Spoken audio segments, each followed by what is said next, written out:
क्या आप जानते हैं कि आपकी जिंदगी के सिर्फ 5 साल आपका पूरा मुस्तकबिल बदल सकते हैं? पहला कदम, 5 साल कोई मुस्तकिल हुनर सीखने में लगा दें। यकीन माने ये मेहनत आपके अगले 50 सालों को पुरसुकून बना देगी। दूसरा कदम, 5 साल लगातार सही जगह सरमायाकारी करें।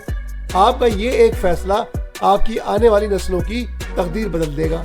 तीसरा कदम, सिर्फ 5 साल खुद को डिसिप्लिन में रखें। ये चंद सालों की सख्ती आपको बाकी पूरी जिंदगी ऐश करने का मौका देगी। चौथा कदम, इन 5 सालों में अपना कंफर्ट जोन तोड़ दें।